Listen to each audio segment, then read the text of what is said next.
स्वागत है आप लोगों का इंपॉर्टेंट क्वेश्चन की सीरीज में। इस सीरीज में मैं first semester BA political science honours वाले स्टूडेंट्स को अंडरस्टैंडिंग पॉलिटिकल थ्योरी इस सब्जेक्ट के टोटल 9 से 10 इंपॉर्टेंट क्वेश्चन और आंसर कराने वाला हूं, जो हर साल आप लोगों के एग्जाम में रिपीट होते हैं। तो अगर आप इन क्वेश्चन और आंसर को कर लोगे, फिर आप लोगों को कुछ और करने की जरूरत नहीं पड़ेगी। इन्हीं में से आप लोगों का पेपर आएगा।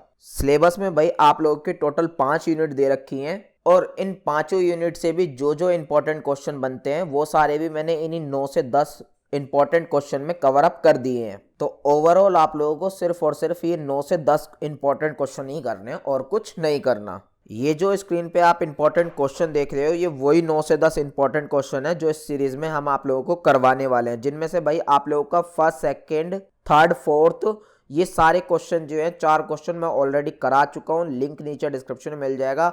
आज हम 5th क्वेश्चन की बात करेंगे और आने वाली वीडियोस में आप लोगों को बाकी 3-4 क्वेश्चंस जो हैं वो भी करवा दिए जाएंगे। अब बात करते हैं भाई अपनी यूनिट की। यूनिट है हमारी थर्ड, राजनीतिक सिद्धांत की परंपरा, उदारवाद, मार्क्सवाद, अराजकतावाद और रूढ़िवाद। ये जो आप लोगों की थर्ड यूनिट है, ये सारी यूनिट में सबसे ज्यादा इंपॉर्टेंट यूनिट है, क्योंकि भाई इसमें से ओवरऑल आप लोग का टोटल 4 क्वेश्चन जो हैं बनते हैं पेपर के लिए। पहला उदारवाद पे, दूसरा मार्क्सवाद पे, तीसरा अराजकतावाद पे और चौथा रूढ़िवाद पे। बाकी जितनी भी यूनिट्स हैं उनमें मोस्टली 1 या 2 ही क्वेश्चन बनते हैं आप लोगों के, बट ये थर्ड यूनिट से आप लोगों के टोटल 4 क्वेश्चन बनते हैं, जिनमें से उदारवाद और मार्क्सवाद वाला मैंने ऑलरेडी करवा दिया है। लिंक नीचे डिस्क्रिप्शन में मिल जाएगा। आज की इस वीडियो में भाई हम अराजकतावाद को कवर अप कर देंगे। तो अराजकतावाद से रिलेटेड जो भी इंपॉर्टेंट क्वेश्चन पूछा जाता है पेपर में, वो आप लोगों की स्क्रीन पे मैंने लिख रखा है। क्वेश्चन भाई सेम ही है, यानी कि ये सारे क्वेश्चन एक ही है, बस इन्हें अलग अलग टाइप से हर साल जो है पेपर में पूछा जाता है, जिसमें आप लोगों से ये पूछा जाता है कि भाई सबसे पहले तुम अराजकता का मतलब बताओ होता क्या है, फिर उसकी कुछ डेफिनेशंस आप लोगों को देनी पड़ती है। और इन सब के साथ साथ भाई आप लोगों को अराजकतावाद के जो सिद्धांत होते हैं, जो मूल सिद्धांत होते हैं, या आपने प्रासंगिकता कह सकते हो, या विशेषताएं बोल सकते हो, या महत्व भी बोल सकते हो, इन सारे नामों से जो है जाना जाता है। तो ये सारे आप लोगों को मूल सिद्धांत एक्सप्लेन करने होते हैं और फिर लास्ट में जो है आप लोगों को आलोचनाएं करनी है या मूल्यांकन करना है। टेंशन मत लो भाई, आंसर एकदम अच्छे से समझा दूंगा। बाकी क्वेश्चन आप देख लो कितने तरीके से जो है घुमा फिरा के पेपरों में आप लोगों से पूछ लिया जाता है, लेकिन सबका आंसर जो है वो सेम ही है। तो अब बात करते हैं भाई हम अराजकतावाद की। क्या होता है ये अराजकतावाद? तो भाई जैसे कि हमने पिछली वीडियोस में भी पढ़ा था उदारवाद, मार्क्सवाद के बारे में, उसी टाइप से अराजकतावाद भी भाई एक विचारधारा का नाम है, एक सोच का नाम है, और इसे भाई इंग्लिश में अनार्किज्म भी बोला जाता है। इस वजह से ही भाई ये जो अराजकतावादी शब्द है ना भाई, ये अनार्किया शब्द से बना है, और अनार्किया का मतलब होता है भाई किसी शासन का ना होना। तो इनडायरेक्टली अराजकतावाद का भी मतलब क्या हुआ?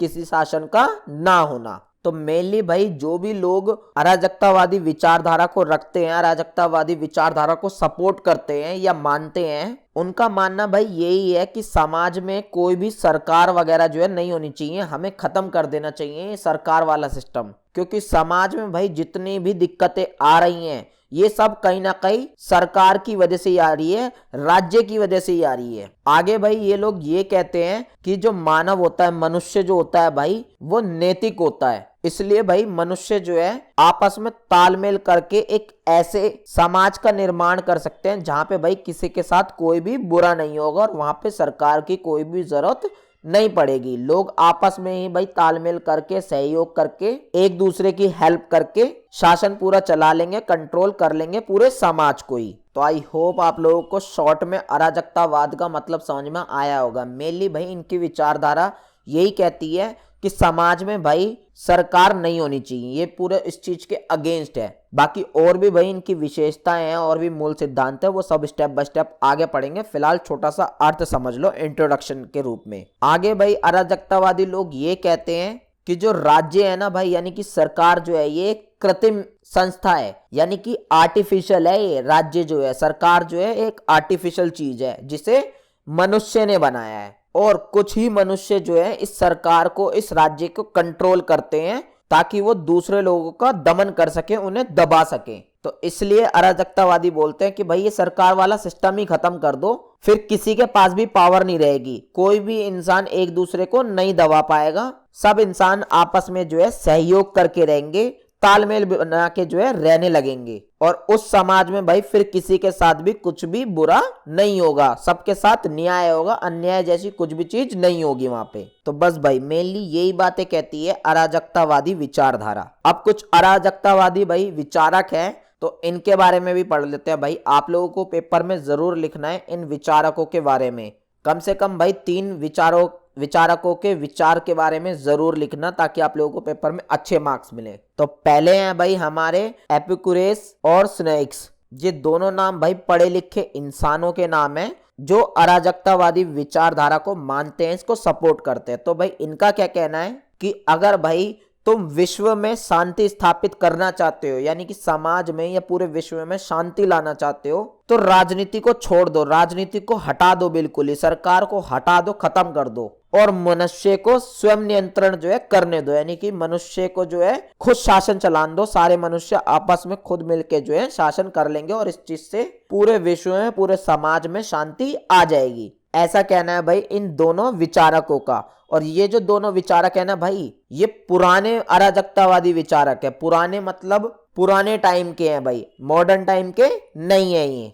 मॉडर्न टाइम के कौन थे भाई? वो थे भाई हमारे विलियम गॉडविन। इनका नाम भाई बहुत सुनोगे, जब भी आप अराजकतावाद का नाम लोगे तो विलियम गॉडविन का नाम जरूर आएगा, क्योंकि आज के युग में कहीं ना कहीं इस विचारधारा को चलाने वाले यही हैं, विलियम गॉडविन। और भाई ये पहले आधुनिक अराजकतावादी भी है, यानी कि ये पहले ऐसे इंसान हैं जो आज के युग में अराजकता विचारधारा को सपोर्ट करते हैं। इन्होंने भाई अपनी एक बुक लिखी थी 1793 में। बुक का नाम था भाई राजनीतिक न्याय का अन्वेषण। इस बुक में भाई इन्होंने ये लिखा कि समाज जो है ना भाई, वो तो मनुष्य के लिए वरदान है एक, लेकिन जो सरकार है, जो समाज में सरकार होती है, शासन होता है, या आप राज्य बोल सकते हो, वो मनुष्य के लिए एक अभिशाप है। तो सिंपली यही बोल रहे हैं कि भाई समाज तो बढ़िया चीज है, लेकिन समाज में जो सरकार वगैरह होती है ना, या शासन होता है, या राज्य आप बोल सकते हो, ये सिस्टम बहुत ही ज्यादा गलत है, क्योंकि इसी वजह से जो है समाज में सारी बुराइयां पैदा हुई हैं, उत्पन्न हुई है। तभी समाज में भाई कोई लोग अमीर हैं, कोई गरीब है, और कुछ लोग जो हैं कुछ लोगों पे कंट्रोल कर रहे हैं, उन्हें दबा रहे हैं। ऐसा बोलते हैं भाई विलियम गॉडविन। आगे हैं भाई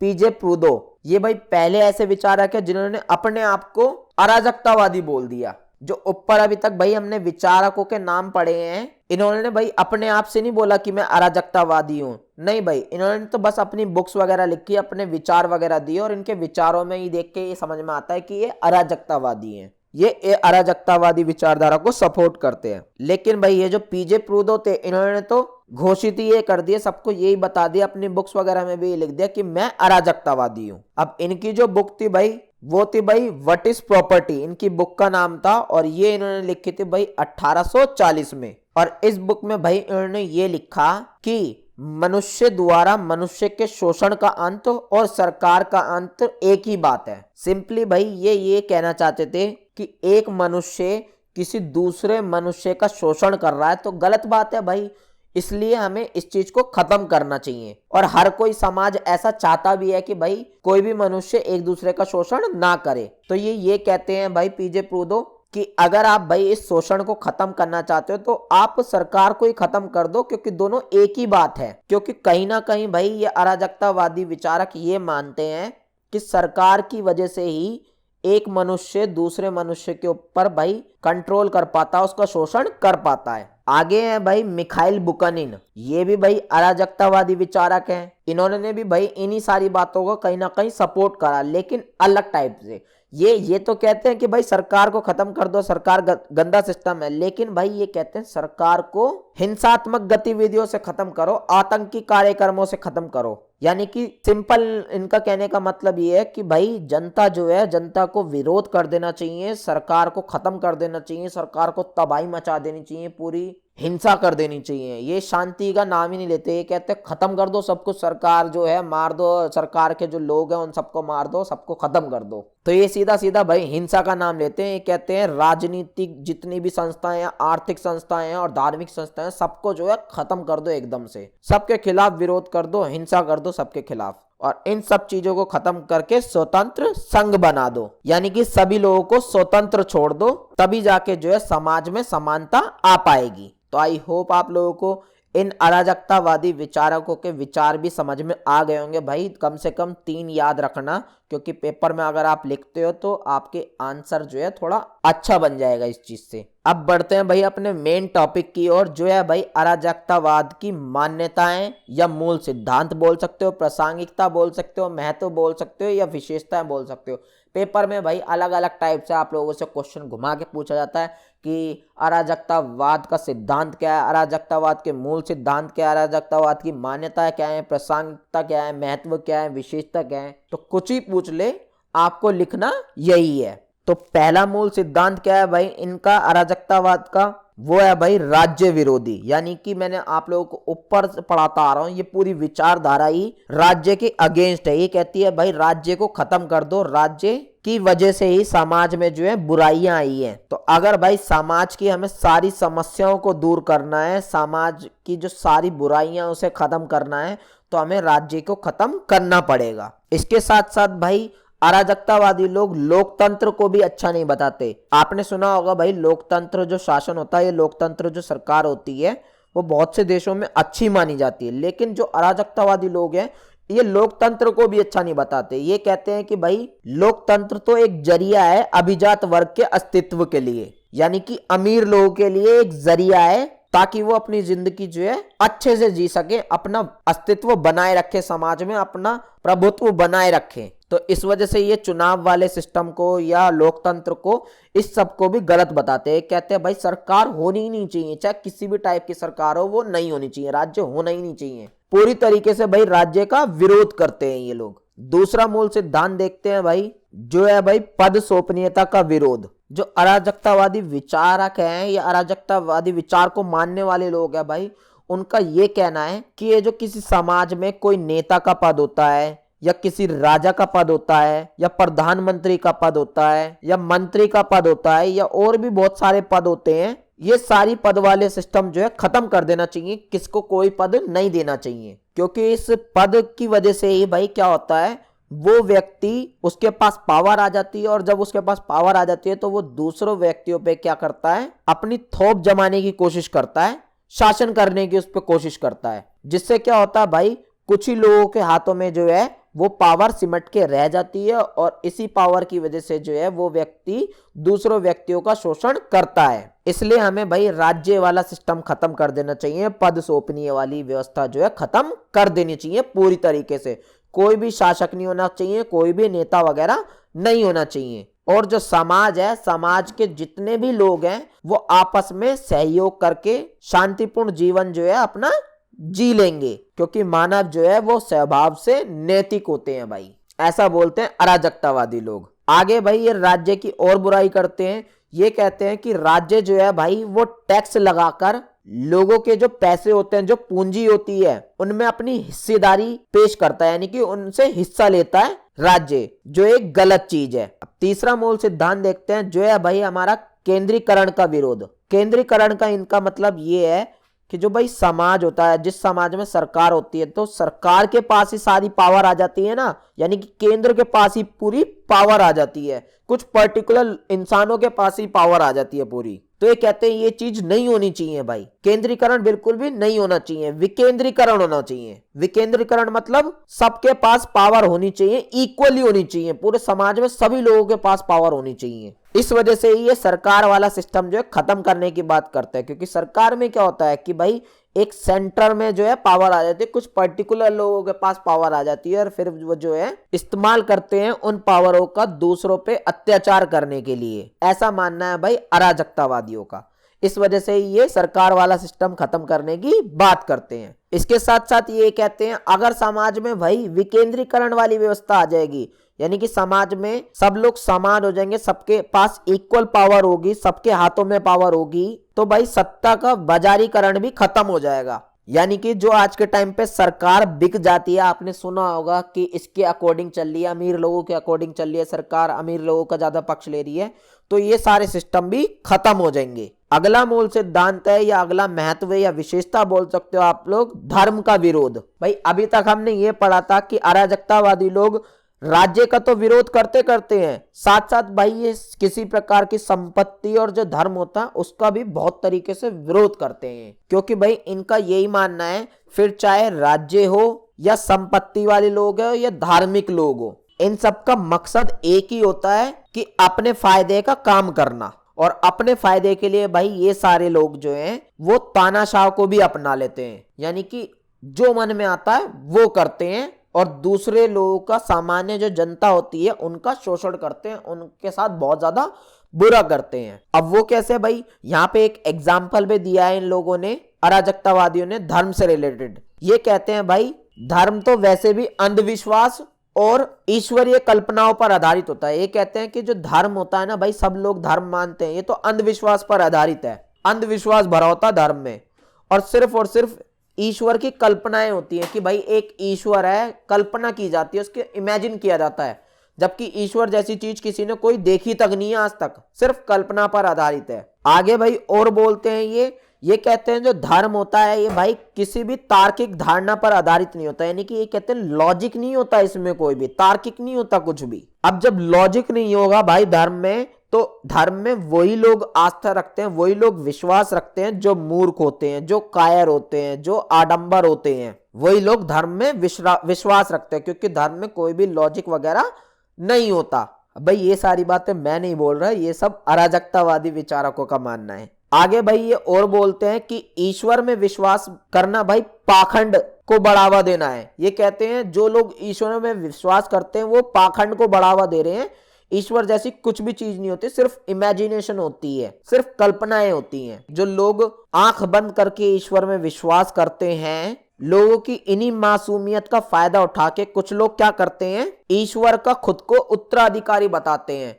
होते हैं ना भाई बहुत से बाबा वगैरह, आपने देखा होगा, वो कहते हैं हमें ईश्वर से ये है, हमें ईश्वर से कांटेक्ट है, तो वो ईश्वर का क्या बताते हैं, अपने आप को उत्तराधिकारी बताते हैं। और उत्तराधिकारी बता के ही वही वो क्या करते हैं, बाकी सारे लोगों को अपने कंट्रोल में रखते हैं, उन पे शासन करते हैं, उनका दमन करते हैं, उनका शोषण करते हैं बहुत ज्यादा। तो कहीं ना कहीं भाई मेरा भी पर्सनल ओपिनियन यही है कि धर्म एक अच्छी चीज है, लेकिन धर्म तब बुरी हो जाती है भाई जब लोग जो है इस पे अंधाधुंध विश्वास करते हैं और उन लोगों को सपोर्ट करते हैं जो अपने आप को ईश्वर के उत्तराधिकारी बताते हैं।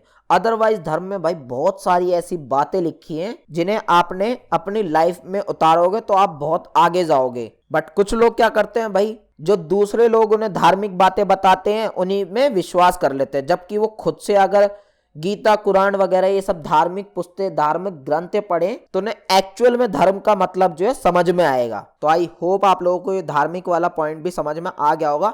अगला मूल सिद्धांत है भाई पूंजीवाद का विरोध। मैंने आप लोगों को ऊपर ही पढ़ाया था कि भाई ये संपत्ति वाले लोगों का भी पूरी तरीके से विरोध करते हैं, धर्म का विरोध करते हैं, राज्य का विरोध करते हैं पूरी तरीके से। तो संपत्ति वाला पॉइंट भाई आप लोगों को यहाँ समझ में आ जाएगा। अब पूंजीवादी व्यवस्था भाई हमने उदारवादी वाले टॉपिक में पढ़ी थी अच्छे से। क्या होता है पूंजीवादी व्यवस्था में कि भाई जो सरकार होती है वो मेनली भाई अमीर लोगों के अकॉर्डिंग ही चलती है, उनके अकॉर्डिंग ही कार्य करती है और सरकार का कम से कम काम होता है और जो भी काम होता है सब अमीर लोगों के अकॉर्डिंग ही पूरी सरकार करती है। जिस वजह से क्या होता है भाई, सरकार के में जो अमीर लोग बैठे होते हैं वो भाई अपने नए नए बिजनेस खड़े कर देते हैं, नई नई फैक्ट्री लगा लेते हैं और खूब ज्यादा जो है अमीर बन जाते हैं, और एक तरफ जो है गरीब लोगों का शोषण करते हैं, अपनी फैक्ट्रियों में, बड़ी बड़ी कंपनियों में खुद बहुत ज्यादा उनसे काम वगैरह करवाते हैं, जिस वजह से अमीर तो और अमीर होते चले जाते हैं और गरीब और गरीब होते चले जाते हैं। तो ऐसी व्यवस्था का, ऐसी पूंजीवादी व्यवस्था का विरोध करने की बात करते हैं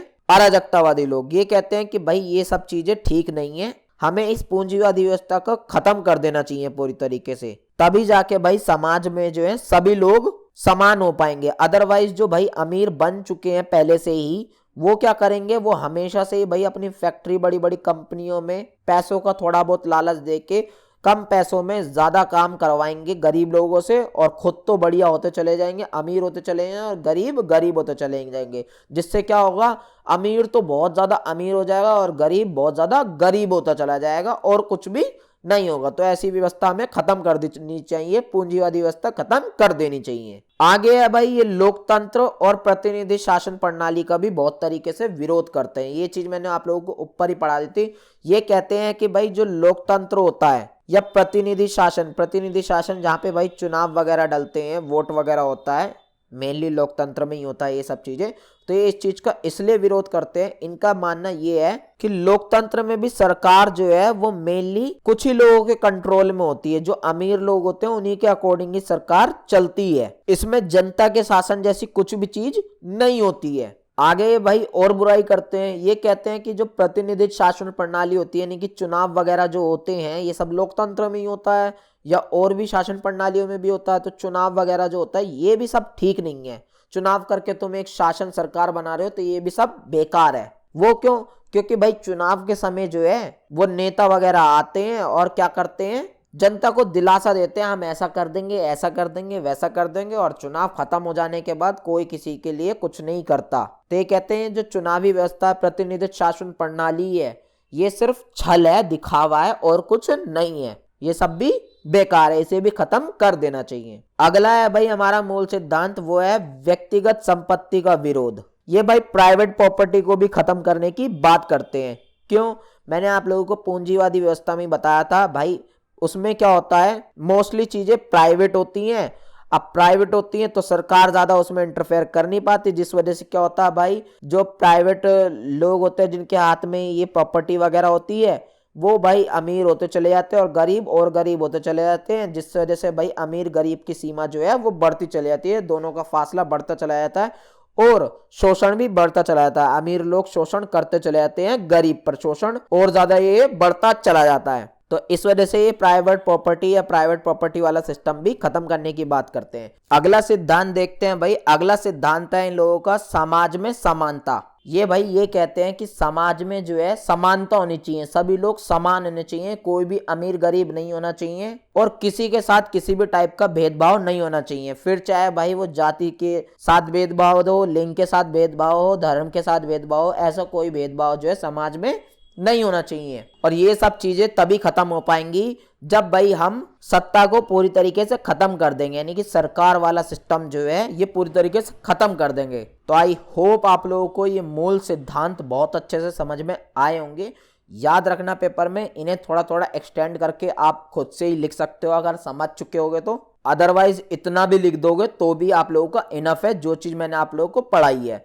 अब मेन बात करते हैं भाई आप लोग की आलोचनाओं की। हमने इतनी सारी भाई अराजकतावाद की अच्छाइयां तो देख ली, अब थोड़ी बहुत भाई बुराई भी लिखनी जरूरी है पेपर में, तभी आप लोगों का आंसर जो है कंप्लीट माना जाएगा। तो चलो भाई अब कुछ बुराइयां पढ़ लेते हैं, कुछ आलोचना पढ़ लेते हैं, या आप कमी भी बोल सकते हो। तो पहली आलोचना ये है भाई, आलोचना करने वाले लोगों ने, बुराई निकालने वाले लोगों ने ये बोला है कि जो अराजकतावाद है ना भाई, या अराजकतावादी लोग हैं, उन्होंने भाई राज्य को बुरा बताया है और ये कहा है कि राज्य को खत्म कर दो, ऐसा बोला है अराजकतावादी लोग ने। तो दूसरी तरफ दूसरे लोग जो आलोचना कर रहे हैं, बुराई कर रहे हैं अराजकतावाद की, वो ये कहते हैं क्या ये चीज ठीक कह रहे हैं ये लोग, राज्य को हमें खत्म कर देना चाहिए? नहीं भाई, क्योंकि राज्य जो है वो आजकल के दौर पे भाई कल्याणकारी संस्था बन गया है, यानी कि बहुत से लोगों की जो है भलाई का काम करता है राज्य।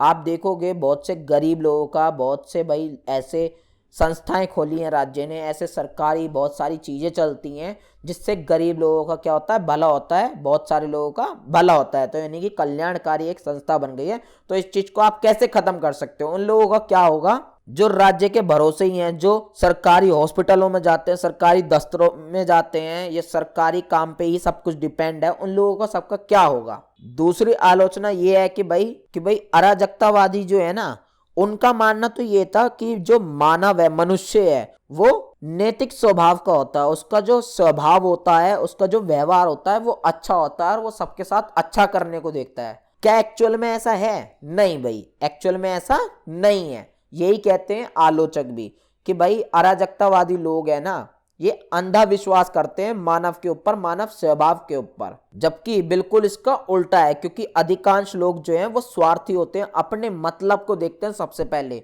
दूसरों की भलाई को बाद में देखते हैं, सबसे पहले अपना मतलब देखते हैं, स्वार्थी होते हैं। उन्हें कोई परवाह नहीं है कि भाई दूसरे का क्या हो रहा है, उन्हें समाज की कोई परवाह नहीं होती है। और अराजकतावादी लोग तो भाई फिर भी इसी बात पड़े रहते हैं कि भाई जो मानव है उसका स्वभाव नैतिक होता है, मानव अच्छे होते हैं और वो आपस में जो है तालमेल बना के जो है रह लेंगे, समाज में सारी अच्छी सुविधाएं जो है बना के रखेंगे, सिस्टम बढ़िया बना के रखेंगे, इस वजह से सरकार को खत्म कर दो, ऐसा कहते हैं अराजकतावादी लोग। लेकिन बिल्कुल इसका उलट है समाज में आजकल के टाइम पे। तीसरी आलोचना ये है भाई कि अराजकतावादी भाई ये मानते हैं कि जब तुम सरकार को खत्म कर दोगे समाज से, फिर भाई वर्ग विहीन समाज बन जाएगा, यानी कि समाज में फिर कोई अमीर गरीब वगैरह जो है नहीं होना चाहेगा, क्योंकि तुम प्राइवेट प्रॉपर्टी वगैरह सब कुछ खत्म कर दोगे तो सब लोग समान हो जाएंगे, और जब सब लोग समान हो जाएंगे तो सारे अपराध जो होंगे वो भी सब खत्म हो जाएंगे, और जितने भी कार्य होंगे समाज में वो सारे लोग आपस में मिलजुल कर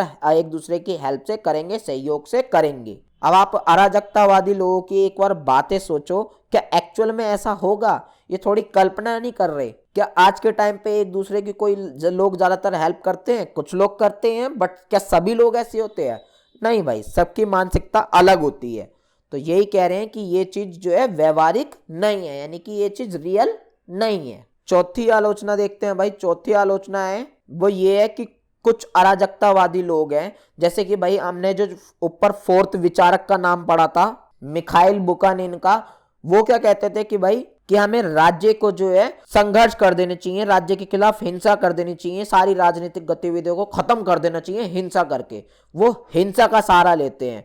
तो ऐसे ही भाई और भी कुछ अराजकतावादी विचारक हैं जो अपने लक्ष्य को प्राप्त करने के लिए, यानी कि राज्य वगैरह खत्म करने के लिए, समाज में सब कुछ इक्वल बनाने के लिए हिंसा का सहारा लेने की बात करते हैं। तो क्या ये ठीक है? हिंसा भाई किसी भी चीज में ठीक नहीं मानी जा सकती, क्योंकि हिंसा में भाई बहुत लोगों के साथ बुरा होगा, जो बेगुनाह होंगे उनके साथ भी बुरा होगा। तो इस चीज को भाई कभी भी जो है सही ठहराया नहीं जा सकता। तो कहीं ना कहीं ये भी एक आलोचना की है, बुराई निकाली है आलोचना करने वाले लोगों ने।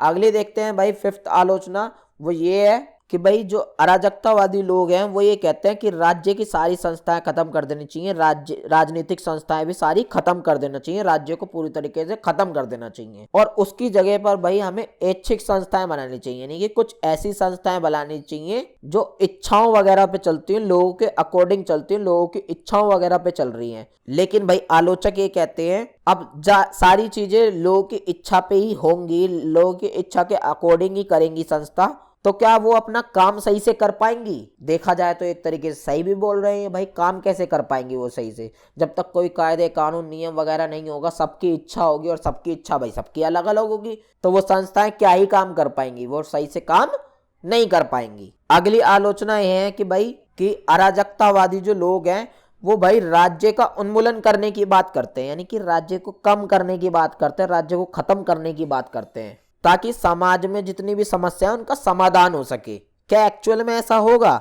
नहीं भाई, बिल्कुल इसके उल्टा हो जाएगा, क्योंकि समाज में नई नई समस्याएं जो हैं वो सामने आ जाएंगी। आप खुद सोचो, जब कोई कंट्रोल करने वाली संस्था ही नहीं होगी तो जिसके मन में जो आएगा वो करेगा, अपराध और बढ़ जाएंगे, और भी नई नई समस्या जो है निकल के आएंगी। तो ऐसा बोलते हैं आलोचना करने वाले लोग, बुराई निकालने वाले लोग। आखिरी आलोचना है भाई वो ये है कि भाई अराजकतावादी लोग जो है वो ये मानते हैं कि जो कानून वगैरह होते हैं ना, ये भाई सिर्फ और सिर्फ अधिकारों की रक्षा करने के लिए बनाए गए हैं, और किसी चीज के लिए नहीं बनाए गए हैं। लेकिन क्या एक्चुअल में ऐसा है?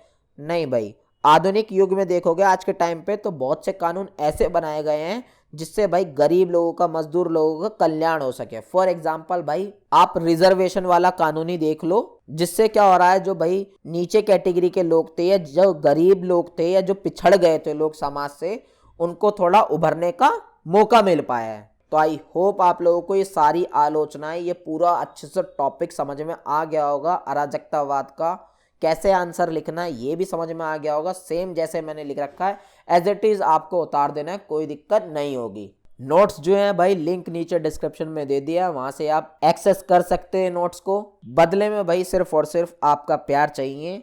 चैनल को सब्सक्राइब जरूर कर देना, वीडियो को लाइक जरूर कर देना, एक प्यारा सा कमेंट और छोड़ जाना मेरे मोटिवेशन के लिए, और कुछ कमी हो तो वो भी बताना मत भूलना। फिलहाल के लिए मिलते हैं नेक्स्ट वीडियो में। जय हिंद, जय भारत।